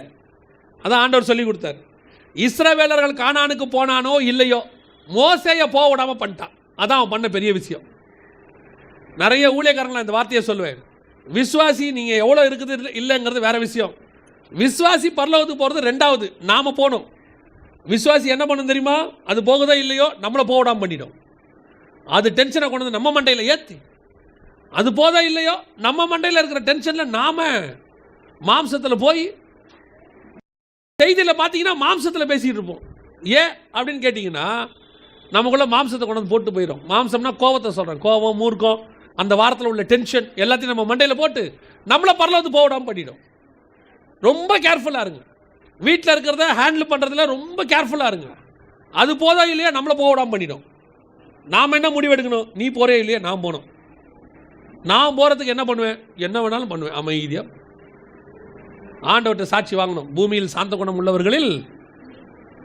நான் ஒரு நாள் என்னுடைய தங்கச்சிக்கிட்ட சொன்னேன், 6 மாதம் பொறுமையாக இருந்தேன், ஒரு நாள் என்ன பண்ணிட்டேன், கோவப்பட்டேன் அப்படின்னு. அப்போ என் தங்கச்சி சொன்னான், 6 மாதம் பொறுமையும் வேஸ்ட்டாக போச்சே, இப்போ திருப்பி நீ 6 மாதம் ப்ரூஃப் பண்ணுமே. அந்த 6 மாதம் பொறுமையும் ஒரே நாள் என்ன ஆயிடுச்சு? க்ளோஸ் ஆயிடுச்சு. இப்போ ஒன்று சொல்லும் போது நான் கடைசியாக எப்போ கோவப்பட்டேன்னு சொல்லுவாங்க? 6 மாதத்துக்கு முன்னாடி நான் சொல்லுவாங்க, நேற்றும்பாங்க. அந்த மாதிரி நம்ம அப்படியே எக்ஸ்டெண்ட் பண்ணிக்கிட்டே வரணும். சிலர் என்ன சொல்கிறாங்கன்னா, ரொம்ப பொறுமையாக இருந்தால் ஒரு நாள் என்ன ஆகிடுது, சேர்த்து வச்சு ஒரு நாள் வெடித்து வாங்கி விட்டுறது, அட்டி ரிமோட்டு எல்லாத்தையும் க்ளோஸ் பண்ணி. அதுக்கு அவங்க எக்ஸ்கியூஸ் வேறு சொல்லுவாங்க. என்ன சொல்லுவாங்கன்னா, நானும் 6 மாதம் பொறுமையாக தாங்க இருந்தேன், இதுக்கு மேலே பொறுக்க முடியாதுன்ற முடிவு எடுத்து. நீங்கள் நல்லா பார்த்துருக்கீங்களா? நீங்கள் டென்ஷன் ஆனவுடனே எதிரில் இருக்கிற ஆள் அப்படியே சாஃப்ட் ஆகிடும். பார்த்துருக்கீங்களா? அவ்வளோ நேரம் நம்ம டென்ஷன் படுத்தினது, நம்ம டென்ஷன் ஆனவுடனே அது அப்படியே இப்போ என்ன, இப்போ விடுங்க, என்ன பிரச்சனை, ஏன் இப்படி இருக்கீங்க? அதாவது அது என்னவோ ஒரு ப்ராஜெக்ட் எடுத்துகிட்டு வந்து நம்மளை டென்ஷன் படுத்துறதுக்காகவே வந்த மாதிரியும், அதை அட்டைன் பண்ணி முடித்த உடனே என்னுடைய ப்ராஜெக்ட் முடிஞ்சிருச்சு சார்னு யாருக்கோ ரிப்போர்ட் கொடுத்தா மாதிரியும், அதுக்கு மேலே அது நார்மலாகி போயிடுது. ஸ்பிரிச்சுவலாக இருக்கிற நமக்கு தான் அது பிரச்சனையாக இருக்குது. எப்படி இருக்குது? சரி, ஏன் நம்ம இப்படி கோவப்பட்டோம்? அந்த எதிரில் இருக்கிற ஆளுக்கு அதை பற்றி ஒரு கவலையுமே இருக்காது, பயங்கர நார்மலாகிடும். திருப்பி 6 மாதம் கழிச்சு அதே மாதிரி நடக்கும். முடிவெடுக்கணும். இன்னையோட என்ன முடிவெடுக்கணும்? என்னை சாந்த குணமுள்ளவாய் மாத்திரத்துக்கு கர்த்தர் கடின இருதயம் உள்ளவங்களை வச்சிருக்கிறார், நீங்கள் என்ன வேணாலும் பண்ணி பாருங்க அப்படிங்கிற முடிவுக்கு நம்ம என்ன செய்யணும்? வரணும். ரெண்டாவது, இந்த கடினம் இருந்தவர்கள் எதுக்கு வச்சிருக்கிறார் ஆண்டவர்? நான் சொல்லிட்டு முடிக்கிறேன். வாசிங்க. என்னாகமத்தின் புஸ்தகம் 16ஆம் அதிகாரம் 28வது வசனம் வாசிங்க. என்னாகமும் 16:28 வாசிங்க. இந்த கிரியைகளை எல்லாம் செய்கிறதற்கு கர்த்தரனை அனுப்பினார் என்றும் அவைகளை நான் என் மனதின்படியே செய்யவில்லை என்றும் நீங்கள் எதனாலே அறிவீர்கள் என்றால். நல்லா கவனிங்க. இந்த இடத்துல என்ன சம்பவம் அப்படின்னு கேட்டா, என்னாகும் 16:28 முதல் 30 எதுக்குன்னா, கோராகு கூட்டம்னு ஒன்று இருக்கு. இப்போ ஒரு பிரச்சனை வருது. என்ன பிரச்சனை? ஓய்வு நாள் பிரச்சனை. ஓய்வு நாளில் ஒருத்தன் என்ன பண்ணிடுறான், சொல்லி பொறுக்க போகிறான். இப்போ அவனை பிடிச்சி, ஓய்வு நாளில் நீ வேலை செய்யக்கூடாதாச்சப்பா, நீ இப்படி பண்ணிட்டியே அப்படின்னு சொல்லிட்டு என்ன பண்ணுறாங்க, உடனடியாக அவனுக்கு எந்த தண்டனையும் கொடுக்கல. கொண்டு போய் அவனை தனியாக ஒரு இடத்துல வச்சுட்டு ஓய்வு நாளை குறித்து சரியான வழி நமக்கு நடத்துதல் இல்லாதபடியினால கர்த்தர்கிட்ட விசாரிப்போன்னு மோசே கர்த்தர்கிட்ட விசாரித்து அதுக்கப்புறமா கர்த்தர் சொன்ன தண்டனையை கொடுக்குறாரு. அவர் உடனே முடிவெடுக்கல, எல்லாம் ப்ரொசீஜராக செய்கிறார். இப்போ ஒரு கூட்டம் வருது, கொரா கூட்டம். அது என்ன சொல்லுது? நீங்கள் ரொம்ப மிஞ்சி போகிறீங்க, கர்த்தர் என்னமோ உங்கள்கிட்ட பேசுகிற மாதிரி தான் நீங்கள் நினச்சிக்கிட்டு இருக்கிறீங்க, நீங்கள் தான் பயங்கரமாக செய்தி நியாயப்பிரமாணம் கரெக்டாக ஃபாலோ பண்ணுற மாதிரி செய்கிறீங்க, அப்படிலாம் இல்லை, நீங்கள் ஓவராக போகிறீங்கன்னு சொல்லி ஒரு கூட்டம் எழும்புது. இந்த கூட்டத்தை எதுக்கு கர்த்தர் வச்சிருக்கிறார் தெரியுமா? இந்த கூட்டத்தை கர்த்தர் வச்சதுக்கு ஒரு நோக்கம் இருக்குது. இவனை ரொம்ப நாளாக உள்ளே இருந்திருக்கிறான். இவன் ஒரு நாளில் எழுந்திருக்கிறவெல்லாம் கிடையாது. நான் சொல்கிறது புரியுதா? உங்களுக்கு விரோதமாக, உங்கள் ஆவிக்குரிய வாழ்க்கைக்கு விரோதமாக, நான் சொல்கிறது ஆவிக்குரிய வாழ்க்கைக்கு விரோதமாக, உங்களுடைய ஊழியத்துக்கு விரோதமாக ஒரு கூட்டம் எழும்போம். இவன் உடனே ஒரே நாளில் எழும்புறவனே கிடையாது. இவன் யாருன்னு கேட்டிங்கன்னா, ரொம்ப நாளாக உங்களை பார்த்துக்கிட்டே இருப்பான். நீங்கள் பண்ணுறதெல்லாம் அவனுக்கு கோபமாக வரும், எரிச்சலாக வரும். ஏன்னா கர்த்தர் உங்கள் மூலமா கிரியைகள் செஞ்சுக்கிட்டே இருப்பார். இவனுக்கு என்னென்னா, கர்த்தர் செய்கிறாரா இல்லை இவனே பில்டப் பண்ணிக்கிறானான்னு ஒரு சந்தேகம் இருக்கும். அதில் இவன் மாம்சத்தில் உங்கள் மேலே என்ன வரும்? ஒரு கோபம் வரும். கோபம் இருந்துக்கிட்டே இருக்கும், அது உள்ளுக்குள்ளேயே இருக்கும், விஷம் மாதிரி. ஒரு நாள் திடீர்னு அது வெடிக்கும் பாருங்க. வெடிச்சு எழும்பி நிற்பான். இதெல்லாம் ஒன்றும் பைபிளில் இல்லை, இதெல்லாம் கர்த்தர் சொன்னது இல்லை, நீ ரொம்ப ஓவராக போகிறேன் அப்படின்னு சொல்லி ஒரு கூட்டம். இந்த கூட்டத்தை எதுக்கு கர்த்தர், நீங்கள் சில நேரத்தில் யோசிச்சு பாருங்கள். நேபுகாத் நேச்சாரின் வாயின் வார்த்தை இருக்கும்போதே கர்த்தர் அவனை என்ன பண்ணிட்டாரு? அடிச்சிட்டாரு. ஆனால் இந்த கூட்டத்தை அப்படியே என்ன பண்ணுறாரு? விட்டு வைக்கிறாரு. அப்படியே விட்டு, எதுக்கு தெரியுமா விட்டு வைக்கிறாரு? அத்தனை பேருக்கு முன்னாடியும், இவனுக்கு பற்றியும் இல்லை, இவன் கூட இருக்கிற மற்ற எல்லாருக்கும் முன்னாடியும், சர்வ இஸ்ரவேலுக்கு முன்னாடியும் கர்த்தர் யார் கூட இருக்கிறாருங்கிறத நிரூபிக்கிறதுக்கு, மோசேயை உயர்த்துவதற்கு இந்த கூட்டத்தை கர்த்தர் பயன்படுத்துறார். இவனுக்கு ஒரு தண்டனை கொடுக்கிறார் பாருங்க. இந்த தண்டனையின் மூலமாக சமஸ்த இஸ்ரவேலும் தெரிந்து கொள்கிறது கர்த்தர் மோசேயோடு கூட இருக்கிறார். அதுக்குன்னு தான் இவனை விட்டு வச்சார் இத்தனை நாள். கர்த்தர் ஏன் விட்டு வைக்கிறாரு? உன்னை உயர்த்துவதற்கு. உன்னை கர்த்தர் நடத்திக்கிட்டே வராரா? அது ஒரு கூட்டத்துக்கு எப்படி இருக்கும்? எரிச்சலாக இருக்கும். ஒரு கூட்டத்துக்கு பொறாமையாக இருக்கும். ஒரு கூட்டம் சொல்லும், இவன் மட்டும் எப்படி மேலே வரான், இவனை மாதிரி தான் நம்மளும் வேலை செய்கிறோம், இவனை மாதிரி தான் நம்மளும் பிஸ்னஸ் பண்ணுறோம், இவனை மாதிரி தான் நம்மளும் ஆவிக்குரிய வாழ்க்கையில் இருக்கிறோம், இவனு மட்டும் மேலே வரானே. இதை இப்படி செய்கிறவன் யாரும் தெரியுமா? புறஜாதியான் கிடையாது. கூட இருக்கிற இஸ்ரவேலன், கூட இருக்கிற ஆவிக்குரியவன், உன் கூடவே இருக்கிற ஸ்பிரிச்சுவல் பர்சன், பிரைஸ் தி லார்ட்ங்கிறவன். அதான் பிரச்சனையே. வெளியே இருக்கிறவன் இப்படி பண்ணானா அறியாமையில் பண்ணுறான். நம்ம கூட கர்த்தர் இருக்கிறாரு, அவனுக்கு தெரியலன்னு சொல்லலாம். ஆனால் யார் செய்வா தெரியுமா? உன் கூட இருக்கிறவனுக்கே பொறாமை வரும். நான் சொல்லுவேன், பல நேரங்களில் இது யாருக்கு வரும்னு கேட்டால், நல்ல தகுதியானவர்கள் ஸ்பிரிச்சுவல் பர்சன் உன் கூட இருப்பார். நீ நானும் தகுதி இல்லாதவர்களாக இருப்போம். ஆனால் கர்த்தருடைய கரம் நம்ம கூட இருக்கும், வேறு வழி இல்லை. கர்த்தர் நம்மை உயர்த்துவார். யாருக்கு கோவம் வரும் தெரியுமா? அந்த தகுதியானவனுக்கு கோவம் வரும். அவன் சொல்லுவான், இவன் ரொம்ப ஓவராக போகிறான், என்னமோ இவன் கூட இருக்கிற மாதிரி ரொம்ப ஆடுறான், ரொம்ப பெருசாக நினச்சிக்கிறான். அவன் எதுக்கு காத்திருப்பான் தெரியுமா? ஒரு நாள் இவன் மாட்டுவான்டா அப்படின்னு வெயிட் பண்ணும். இது ஆவிக்குரிய வாழ்க்கையில் இருக்கிற ரொம்ப மோசமான ஆட்கள். ஒருத்தனுடைய வீழ்ச்சிக்கு இவன் காத்திருக்கிறானே, இவன் எவ்வளோ மோசமானவன். கிறிஸ்தவம் என்பது விழுந்தவனை தூக்குவது. ஆனால் ஒரு கூட்டம் எதுக்கு காத்திருக்குது? என்னைக்காவது ஒரு நாள் இவன் விழுவான்டா, என்னைக்காவது ஒரு நாள் இவன் மாட்டுவான்டா, அன்னைக்கு இவனுக்கு இருக்குதுடா அப்படின்னு வெயிட் பண்ணிட்டே இருப்பான். சொல்றவன் யார் தெரியுமா? புறஜாதியான் கிடையாது, கூட இருக்கிற சக ஆவிக்குரியவன். உன் கூட இருக்கிறவங்க, உன் வீட்டிலே இருக்கிறவங்க, உன் அண்ணன் தம்பிங்க, ஆவிக்குரிய அண்ணன் தம்பிங்க, ஆவிக்குரிய அக்கா தங்கச்சிங்களே அப்படி இருப்பாங்க, ஃப்ரெண்ட்ஸ் இருப்பாங்க. என்னைக்காவது இவன் விழுவான்னு நான் சொல்லுவேன். யோபை விட தாவீது சண்டை போடுறதுல கலைகளில் ஒன்றும் பெரிய ஆள்லாம் கிடையாது. ஆனால் யோபு எப்படிப்பட்டவனாக இருக்கணும் தெரியுமா? நான் தண்ணீர் உள்ள தேசத்தை பிடித்தேன், என் பேர் விளங்காதபடி உன் பேர் விளங்கும்படி நீ வந்து பட்டணங்களை பிடித்துக்கொள். நான் டேலண்டாக இருந்தாலும் கர்த்தர் உன்னதான் அபிஷேகம் பண்ணியிருக்கிறாரு. அது புரியணும் நமக்கு. பல நேரங்களில் ஒருத்தரை உயர்த்தும் போது உனக்கு பொறாமை வருதா? You are the wrong track. உன் கூட இருக்கிற ஃப்ரெண்டையோ, உன் கூட இருக்க அக்காவையோ, உன் கூட இருக்க தங்கச்சியோ, உன் கூட இருக்க அண்ணனையோ தம்பியோ ஒரு உயர்வு கிடைக்குதா? அந்த உயர்வில் உனக்கு ஒரு கோபமோ ஒரு மூர்க்கமோ ஏன் இப்படி வரான்னு தோணிடுச்சுன்னா you are the wrong track. கோராகு கூட்டம் உயர்த்தப்படும் போது சந்தோஷம் வரணும். என் கூட அவன் கஷ்டப்பட்டான், இன்னைக்கு உயர்த்தப்பட்டிருக்கிறான், கர்த்தர் அவனை ஆசீர்வதிச்சிருக்கிறாருன்னு என்ன வரணும்? சந்தோஷம் வரணும். அந்த கோராகு கூட்டம் என்ன பண்ணினே இருக்கு? யோசிச்சுட்டே இருக்கான். அவன் பாருங்க, அன்னைக்கு எல்லாத்தையும் சொல்றான். நீ அன்னைக்கு அப்படி பண்ண, நீ இன்னைக்கு இப்படி பண்ண, நீ ரொம்ப ஓவரா போற. மோசையை பத்தி வரிசையா சொல்றான். அப்ப காரணம் என்ன? இவன் இத்தனை நாள் வெயிட் பண்ணிட்டே இருந்திருக்கான், எங்கடா இவனை பிடிக்கலான்னு. கர்த்தரும் இவனை அத்தனை நாள் விட்டு வச்சு தான் இருக்கிறாரு. ஏன் தெரியுமா? ஒரு நாள் வரும், இவன் மூலமாக நான் உன்னோடு கூட இருக்கிறேன் என்பதை சர்வ ஜனத்துக்கும் தெரியப்படுத்துவேன். கர்த்தர் மோசையை எப்பயோ உயர்த்திட்டாரு, ஆசீர்வதிச்சிட்டாரு. இந்த கூட்டம் உள்ள போச்சு பாருங்க. அதுக்கப்புறம் ஒருத்தன் கூட மோசேக்கு விரோதமாக வாயை திறக்கவே இல்லை பாருங்க. இதுதான் உங்களுக்கு எனக்கும் கர்த்தர் வச்சிருக்கிற ஆசீர்வாதம். சில நேரத்தில் நீங்கள் நினைக்கிறீங்கல்ல, ஏன்டா இப்படி இருக்கிறானுங்க? ஃபஸ்ட்டு வந்தது நான் பிலீவர்ஸ், புறஜாதியார். ஆனால் இது யார்? Spiritual persons. ஏன்டா இப்படி இருக்கிறானுங்க? ஏன் இந்த மாதிரி இருக்கிறாங்க? ஏன் இவங்களுக்கு நம்மளை பார்த்தா பொறாமை வருது? இது கோராகு கூட்டம். இது அப்படியே தான் இருக்கும். அது உன் கூடவே தான் இருக்கும், உன்னை பார்த்துக்கிட்டே தான் இருக்கும். சில நேரத்தில் நீங்கள் யோசித்து பாருங்களேன், 40 வருஷம் பிரயாணம், எத்தனை வருஷம் இவன் கூடவே வந்திருப்பான். இந்த கோராகு யாருன்னு நினைக்கிறீங்க? இன்னும் ஒரு படி மேலே போய் பார்த்தீங்கன்னா கோராகு யார் தெரியுமா? லேவி கோத்திரத்தில் ஆசாரிய வம்சத்தில் வரவங்க. இவங்க ஆசாரியர்கள். லேவிக்கு பிறந்த பசங்களில் கோராகு ஒன்று, ஆரோனின் புத்திரரும் ஒன்று, கோராகு ஒன்று, சாதோக்கின் புத்திரரும் ஒன்று. இவங்கெல்லாம் ஒரே ஆசாரியத்துவம். யோசித்து பாருங்க, ஒரு ஊழியக்காரனுக்கு இன்னொரு ஊழியக்காரன் மேலே கோவம் வருது. அதுவும் லேவி கோத்திரம் யாரு? மோசே. மோசையை பார்த்து இவனுக்கு கோவம் வருது கோராகுக்கு. ஒரு ஊழியக்காரனுக்கு இன்னொரு ஊழியக்காரன் மேலே கோவம் வருது, பொறாமை.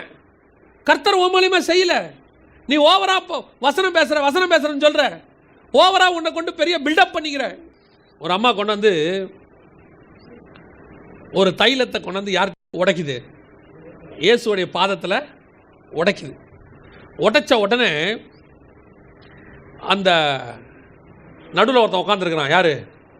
யூதாஸ். அவன் என்ன சொல்கிறான்? இந்த தைலம் 300 வெள்ளி பணம் போகுமே, இதை விற்று யாருக்கு கொடுக்கலாம்? தரித்திரருக்கு கொடுக்கலாமே. சொல்கிறது யாரு? அப்போஸ்தலர், இன்னொரு ஊழியக்காரர். தரித்திரருக்கு கொடுக்கலாமே அப்படின்னு உடனே பைபிள் என்ன சொல்லுது தெரியுமா? அவன் தரித்திரரை குறித்து அக்கறை உடையவனாய் சொல்லாமல், சொல்கிறது என்னமோ என்ன சொல்கிறான்? தரித்திரை பற்றி தான் பேசுகிறான்பா. அவனுக்கு அந்த எண்ணம்லாம் அவனுக்கு இல்லை. அவனுக்கு என்னன்னா, அது எவ்வளோ பணம்?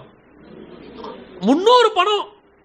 அவன் பணப்பையை வைத்திருக்கிறவன் இருக்கிறான், கணக்கு பார்க்குறானா, இந்த 300 பணம் இருந்துச்சுன்னா நம்ம என்னென்ன வாங்கியிருக்கலாம், வேஸ்ட்டாக போச்சே அப்படின்னு நினைக்கிறான். சில நேரத்தில் நான் சொல்லுவேன், சில நேரங்களில் கர்த்தர் உன்னை ஆசீர்வதிக்கிறார். கவனிங்க, கர்த்தர் உன்னை என்ன செய்கிறாரு? ஆசீர்வதிக்கிறார். ஆசீர்வதிக்கும் போது உன்னை ஏன் ஆசீர்வதிக்கிறாருங்கிறது உனக்கு தெரியும், கர்த்தருக்கு தெரியும். இப்போ அந்த அம்மா உடைக்கிற தைலத்தை உடைச்சது ஒன்று, இவனுக்கு அந்த தைலத்தோடைய விலை தெரியுது 300 வெள்ளி பணம்னு. ஆனால் இவனுக்கு எதோட விலை தெரியல தெரியுமா? இவர் அந்த அம்மாவுடைய பாவத்தை மன்னிச்சிருக்கிறாரு, அந்த அம்மா கிட்ட இருக்கிறதே பெஸ்ட்டு கொண்டாடுது. அப்போ அந்த அம்மாவுடைய அன்புக்கு விலை இல்லை, தி பெஸ்ட்டை கொண்டு வந்து கொடுக்குது அந்த அம்மாவுக்கு. அதோடைய அதுக்கு விலையே கிடையாது பாருங்க. சரி, அதை விடுவோம். ரெண்டாவது யாருக்கு கொடுக்குது? இயேசுநாதருக்கு. இயேசுநாதருக்கு என்ன விலை? அவர் அந்த தைலத்தை விட பரிமள தைலம். அவருக்கு விலையே இல்லை.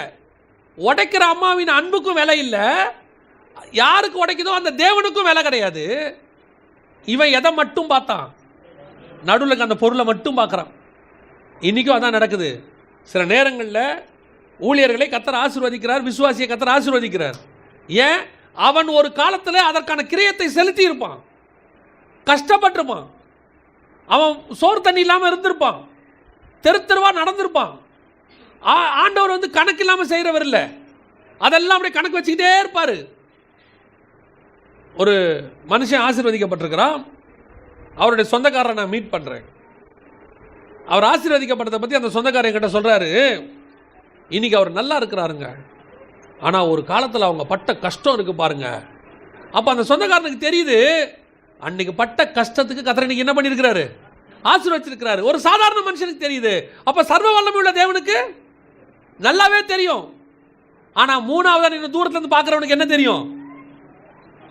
என்னதான் காசு வந்தாலும் அவன் ரொம்ப ஓவராக ஆடுறாங்க, எதுக்குங்க இப்போ அந்த 1500 சட்டையை அவன் போடணும்? யாரோ ஒருத்தன் இவன் பட்ட கஷ்டத்துக்கு அந்த ஊழியக்காரனுக்கு 1500 சட்டை வாங்கி கொடுத்துட்டான். ஊழியக்காரன் என்ன பண்ணிட்டான்? கொடுத்துட்டாங்கடா, நல்லா இருக்குது. ஒரு காலத்தில் இதெல்லாம் ஆசைப்பட்டோம், நமக்கு கிடைக்கல, இப்போ நமக்கு கிடைக்குதுன்னு போட்ட உடனே யாரை திட்டுறான்? கொடுத்தவனையும் விட்டான், கொண்டாந்து கொடுத்த அந்த விசுவாசியும் விட்டுட்டான், கொடுக்க வச்ச இயேசுநாதரையும் விட்டுட்டான். இப்போ யாரை திட்டுறான்? இவருக்கு இந்த சட்டை தேவையா? என்ன பண்ணலாம்? சரி, இந்த சட்டை வந்துருச்சு, என்ன செய்யலாம்? உடனே இந்த சட்டையை கொண்டு போய் அவங்க கையில் கொடுத்துட்டு, பிரதர் இந்த சட்டை எனக்கு வந்துச்சு, ஆனாலும் இதை போடுற தகுதி எனக்கு இல்லை, உங்களுக்கு தான் இருக்குது, நீங்கள் போட்டுக்கோங்க அப்படின்ட்டு இந்த கிழிஞ்ச சட்டையே நம்ம கட்சி வரைக்கும் போட்டிருந்தோம்னா சந்தோஷமாக இருப்பான். அவர் கட்சி வரைக்கும் அந்த கிழிஞ்ச சட்டையோடையே இருக்கிறாருங்க, நல்ல மனுஷன். ஒரு நல்ல சட்டை போட்டோம்னா அவனுக்கு எரிச்சல் வந்துடுது. இது என்ன ஸ்பிரிட்டு தெரியுமா? யூதா ஸ்பிரிட். இந்த ஸ்பிரிட் என்ன ஸ்பிரிட்டு? யூதா ஸ்பிரிட். தேவன் நம்மை தரித்திரராய் இருக்க விரும்பவில்லை, எளிமையாக இருக்க விரும்பினார். ஆனால் தரித்திரராக இருக்க விரும்பலை. கர்த்தர் ஆசீர்வதிக்கிறாரு, கொடுக்குறாரா, நல்லா சாப்பிடுங்க. திடீர்னு ஒரு நாள் உங்களை யாரோ ஒருத்தர் KFC கூட்டு போய் சாப்பாடு வாங்கி கொடுக்குறாங்க. ஓ, அவன் பார்ப்பான், MD ஜெகன் KFCயில் திங்கிறாரு, எல்லாம் நம்ம காணிக்க தான். எதிரில் ஒருத்தன் உட்காந்துருக்கானே அவனை பாருங்கடா, அவன் தான் நான் கூப்பிட்டு போயிருக்கான். சரி, நான் இன்னொரு பக்கத்துக்கே வரேன். திடீர்னு என் பிள்ளை ஒன்று ஆசைப்படுது, எல்லா பிள்ளையும் சாப்பிடுதுப்பா, எனக்கு ஒரு நாள் KFC வாங்கி கொடுங்க. இப்போ என் பிள்ளையை கூட்டு போய் KFC வாங்கி கொடுக்க தப்பா? வாங்கி கொடுக்க தப்பா? நீ ஊழியக்காரன் பிள்ளை, கடைசி வரைக்கும் பழைய சாதம் தான் சாப்பிடணும். உனக்கு பழைய சாதமும் துவையலும் நியமிக்கப்பட்டிருக்கிறது.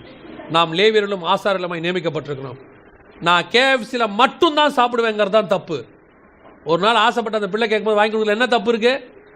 அதாவது என்னன்னா, சிலருக்கு அவன் உட்காந்து KFCயில் திம்பான், ஊழியக்காரன் தின்னுடக்கூடாது. இன்னொன்று இருக்கு, அவங்ககிட்ட காசு வாங்குற விசுவாசியும் தின்னுடக்கூடாது. அப்படி ஒரு யூதாஸ் கூட்டம் ஒன்று இருக்கு. ரொம்ப கேர்ஃபுல்லாக இருந்து கொள்ளுங்க. இந்த கூட்டத்தை கர்த்தர் பத்திரமாய் வைப்பார், அவனை அழிக்கவே மாட்டார். ஏன் தெரியுமா? ஆண்டவருக்கு ரொம்ப பிடிச்ச வேலை, அவனை உட்கார வச்சுக்கிட்டே உங்களை மேலே தூக்கிட்டே போவார். இப்போ இவனுக்கு பொறாமை மாறி, எரிச்சல் மாறி, கோபம் மாறி, மூர்க்கமாகி வாட்ஸ்அப்பில் போடுவான். எப்படி இவன் மட்டும் மேலே போகிறான்? நீ போடுறதுனால தான். நீ போடு, அவன் இன்னும் மேலே போவான். எரிச்சல் படு, இன்னும் மேலே போவான். ஒரு ஊழியத்தின் மேலே நீ பொறாமப்பட்டினா அது மேலே போகும். ஒரு ஊழியக்காரன் மேலே பொறாமப்பட்டினா அவன் மேலே போவான். மோசே அழியணும்னு நீ நினச்சினா கோராகு கூட்டம் தான் அழியுமே ஒழிய மோசே ஒரு நாளும் அழிய மாட்டேன். அதுக்கு தான் கர்த்தர் விட்டு வச்சிருக்கிறார். இந்த கடின இருதயம் உள்ளவன், நீ எது பண்ணாலும் தப்புன்னு அப்படி விளக்கண்ணை ஊற்றிட்டு தேடிட்டே இருப்பான். ஏதாவது பண்ணுறாரா, மாட்டுவாரா, அங்கே மாட்டுவான், இங்கே மாட்டுவான், நீ கட்சி வரைக்கும் மாட்டவே மாட்டேன். நீங்கள் அதுக்காக ரொம்ப கேர்ஃபுல்லாலாம் இருக்காதீங்க. ஐயோ நம்ம மாட்டிடக்கூடாது, ரொம்ப பயபக்தியாக இருக்கணும். நீங்கள் கேஷுவலாக இருங்க. உங்களை என்னையும் பாதுகாக்கிறவர் நம்மோடு கூட இருக்கிறார். உங்களை என்னையும் வேலி அணைச்சி பார்த்துருக்கிறாரு. போரா கூட்டமே போயிடுச்சு. இவன் வெறும் செல்ஃபோனை வச்சுட்டு பேசுகிறவன், அவன் நேரடியாக நின்று பேசினவன், முகமுகமாக தைரியமாக நின்று பேசினவன். இது செல்ஃபோன் வச்சு பேசுகிற கூட்டம். எதை பற்றியுமே கவலைப்படாதீங்க. கர்த்தருக்கு உண்மையாக இருந்தால் மட்டும் போதும். தேவன் உங்களை என்னையும் உயர்த்த வல்லமையுள்ளவராக இருக்கிறார். அல்லேலூயா. நம்ம மனசாட்சி தேவனுக்கு முன்பாக கரெக்டாக இருக்கணும். கர்த்தருக்கு முழங்கால் படிக்கிட்டீங்கன்னா ஆவியில் நிறையும் போது ஆவியானவர் உங்களை குற்றவாளின்னு சொல்லக்கூடாது, அவ்வளோதான். அப்படி இருந்தால் தேவன் உங்களை உயர்த்துவதற்கு வல்லமையுள்ளவராக இருக்கிறார். அல்லேலூயா. 2 கூட்டத்தை கர்த்தர் விட்டு வச்சிருக்கிறார். 1 கிருபையினால் மீந்திருக்கிற கூட்டம், நீங்களும் நானும். 2 உங்களுக்கும் எனக்கும் எதிராக கடின இருதயம் உள்ள கூட்டம். இந்த 2ஐயும் கர்த்தர் தான் வச்சிருக்கிறாரு. இது 2மே நமக்கு ஆசீர்வாதமாக தான் கர்த்தர் வச்சிருக்கிறார். அல்லேலூயா. நம்ம ஜெபம் பண்ண போகிறோம். எல்லாரும் தேவ சமூகத்தில் ஆண்டவரை நோக்கி பார்க்க போகிறோம். முதலாவது கூட்டம், உங்களை ஏன் கர்த்தர் வச்சிருக்கிறாரு? நீங்கள் இருப்பது ஒரு ஆசீர்வாதம். உங்கள் வீட்டுக்கு ஒரு ஆசீர்வாதம், உங்கள் தெருவுக்கு ஆசீர்வாதம், உங்களுடைய ஊருக்கு நீங்கள் ஒரு ஆசீர்வாதம், உங்கள் சபை, உங்கள் ஏரியாவுக்கு ஆசீர்வாதம். உங்கள் ஏரியா அழியாதபடி இருப்பதுக்கு காரணமே நீங்களும் நானும் தான். அதுக்கு தான் ஆண்டவர் நம்மளை வச்சிருக்கிறார். இந்த எண்ணம் முதல்ல உங்களுக்கு வரணும். ஏன் ஆண்டவர் என்னை இங்கே வச்சிருக்கிறாருன்னு இனி கேட்கவே கேட்காதீங்க. எதனால் இந்த ஆஃபீஸில் வச்சிருக்கிறாரு, எதனால் இந்த வீட்டில் வச்சிருக்காரு கேட்கவே கேட்காதீங்க.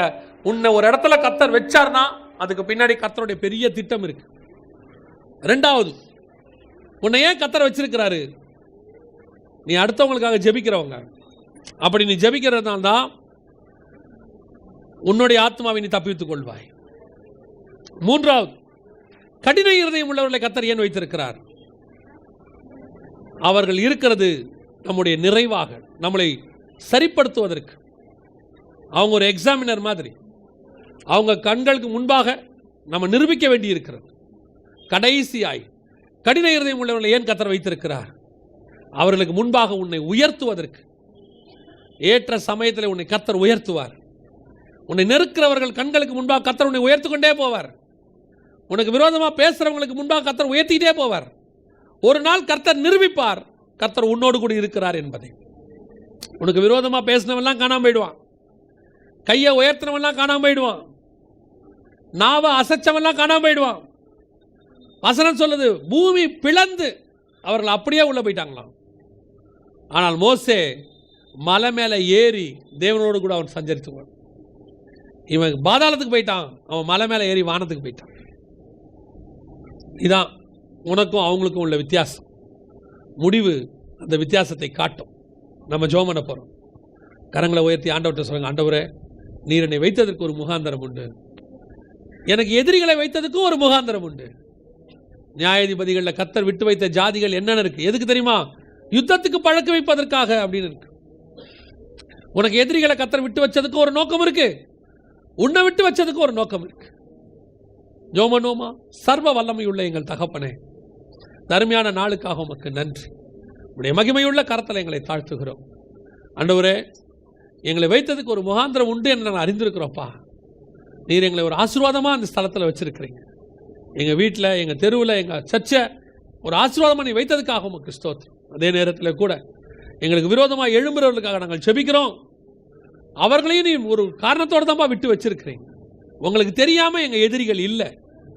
உங்களுக்கு தெரியாமல் எங்களுக்கு எதிரானவங்க இல்லை. ஒருவேளை எங்களுக்கு தெரியாமல் எத்தனையோ எதிரிகள், துரோகிகள் இருக்கலாம். ஆனால் உமக்கு தெரியாமல் இருக்கவே முடியாது. நீ ஒரு காரணத்துக்காக தான்ப்பா அவங்களை விட்டு வச்சிருக்கிறீங்க. ஒரு நாள் வரும், அவர்கள் கண்களுக்கு முன்பாக நீர் எங்களை உயர்த்துவீர். எங்களுக்கும் அவர்களுக்கும் வித்தியாசத்தை காட்டுவீர். நீர் எங்களோடு கூட இருக்கிறீர் என்பதை தெரியப்படுத்துவீர். நீர் அப்படி செய்ய போறதுக்காக உமக்கு ஸ்தோத்திரம். இந்த வார்த்தைகள் இங்கே வந்திருக்கிற ஒவ்வொருத்தருடைய வாழ்க்கையிலும் பலிப்பதாக மகிமையுள்ள கரத்தில் தாழ்த்துகிறோம். எங்கள் ஆண்டவர் இயேசுவின் நாமத்தில் பிதாவே.